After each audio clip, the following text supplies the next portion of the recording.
Dallas Cowboys making a midnight Eastern time signing on a Thursday night.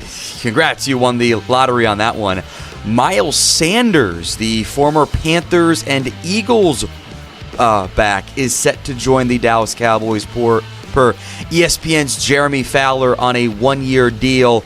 As of right now, no contract details yet, which I do think actually matters in this whole conversation when it comes to the running back room, which I don't believe is set yet. And we'll get into all of that and Sanders and what it means for the draft, et cetera, et cetera. But first up, give me your one-word reaction to the Cowboys, not official, but set to sign Miles Sanders following his release from the Panthers. Let me know in the comments section of today's show.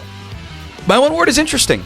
This is the second running back the Cowboys have gone out and signed. They added Javonte Williams earlier in the offseason to a one-year, $3 million deal. I know Ari Mera reported $1 million guaranteed for Javonte, but I haven't seen further details beyond that. I would very much assume that Miles Sanders doesn't make more than Javonte Williams, which to me would indicate, another one word, battle. I think that there is a very real chance only one of Javonte Williams and Miles Sanders ends up making the 53-man roster. Or maybe they're running back 2 and 3 if Deuce Vaughn does not take a step forward or Malik Davis is not wildly impressive. I think that the Miles Sanders addition is a lot of what the Cowboys have done this offseason. Buying low on a guy that at least was far more productive at one point in his NFL career after being a second-round pick out of Penn State. He had the awesome 2022 campaign with the Philadelphia Eagles. He was really good in Philly.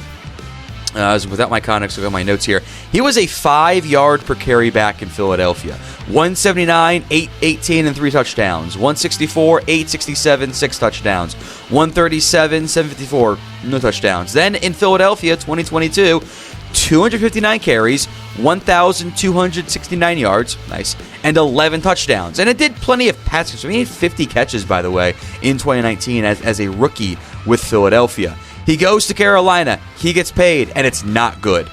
And it was also the biggest concern of why it wasn't good. It was significantly worse than the other guy in Carolina had in Chuba Hubbard. So they're kind of, funnily enough, swapping backups. Hubbard is still going to be the main guy in Carolina. Rico Dowdle now the 2. Miles Sanders now maybe the 2 in Dallas. In Carolina, he had 184 total carries, 637 yards. That would have been his 2 years in Philadelphia were essentially worse than any 1 year he had or his 2 years in Carolina, essentially worse than any year he had in Philadelphia. He had regressed to a 3.5 yard per carry back. So it's an experienced runner, a veteran runner that gives added depth, which I still don't think actually fixes the Cowboys' running back issues. We'll come back to that here in a little bit on today's show. But grade the signing of Miles Sanders, A, B, C, D, or F. Let me know in the comments section of today's show. Spin comment. If the ad comes here on YouTube, take advantage of it. Head down there and let me know. I do want to see the contract details. I would bet, as a gambling man, I would bet a large amount of money that the Cowboys still add a running back. I don't think even the Cowboys, who have avoided backs the last 2 years mostly, I don't think the Cowboys are actually going to approach Javonte Williams, Miles Sanders, let's ride. For a team that has made so much hubbub, has made so many comments about trying to run the football more, I don't think they're going to actually leave day 1, day 2 without a running back. I refuse to believe that's going to be the case. Now, look, if the board falls terribly, maybe this gives them a little bit more insurance. But I look at this draft class, I look at the picks they have, the needs they have. I still would be shocked if they did not actually add a running back early in the draft, because it's 2025. Javonte Williams and Miles Sanders don't preclude you from adding better players in the backfield. If you have Javonte Williams, who could be kind of your third down back, and Miles Sanders as a backup, and an early round pick, and Hunter Lipke, and maybe Deuce Vaughn surprises you, and one of those guys end up having options there, I would fully anticipate that Miles Sanders is fighting for a roster spot Javonte Williams is fighting for a roster spot, and the Cowboys are going to spend an early-ish round pick on a running back. It's not that dissimilar in the end from when the Cowboys, I believe they re-signed Lance Dunbar, if my memory serves correct that season. He came back. They re-signed Lance Dunbar, and they added Alfred Morris that year, and then they drafted Ezekiel Elliott, and they also had Darren McFadden on the roster. Like, that's what this reminds me of. McFadden, Elliott, Morris, and Zeke. Like, maybe they don't spend the first round pick on a running back, but that's what this reminds me of. They had pieces on the roster. They had decent production out of Darren McFadden, more so than these last two guys did. But you can still go draft somebody.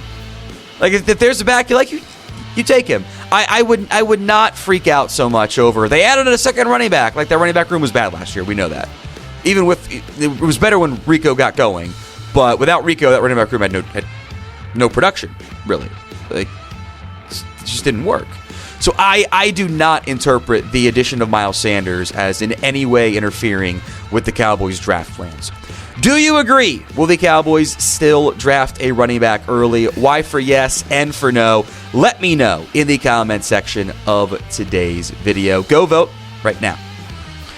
I guess I can spend some more time on Miles Sanders itself. Very different style of player than Javonte Williams. Like, Javonte, I trust in pass protection. Miles Sanders, I don't.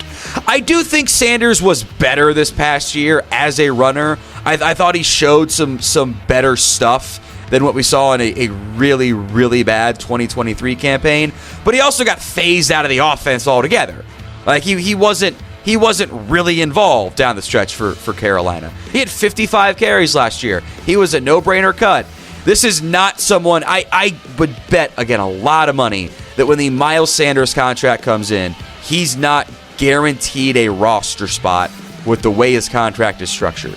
And that if the Cowboys get the young back that they like, boom, he's starting for him. And Javonte's the third down back, and they'll let like Deuce Vaughn and Malik Davis and Miles Sanders and probably an undrafted free agent too, if not two of them, all compete for a roster spot. Like, that's what that tells me.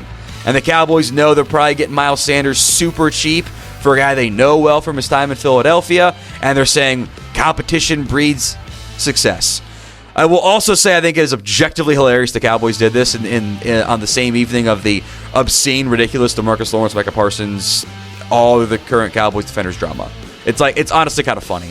That stuff I don't find funny. Like, that's just annoying to me. They're both right and they're both wrong. If you don't mind me going on a tangent as it relates to Miles Sanders here. Like, come on, Tank. You took the money to go to Seattle. Let's be honest here. You did not go. You're not trying to win a Super Bowl with the Seahawks in 2025. Come on.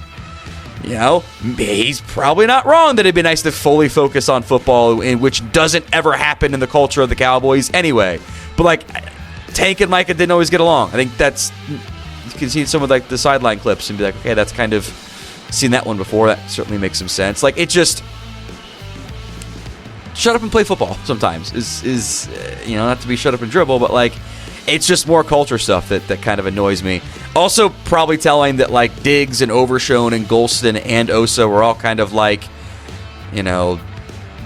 diving in and kind of defending Micah in the end. It's somewhat noteworthy to me there. Anyway, Miles Sanders. I have no complaints about the signing.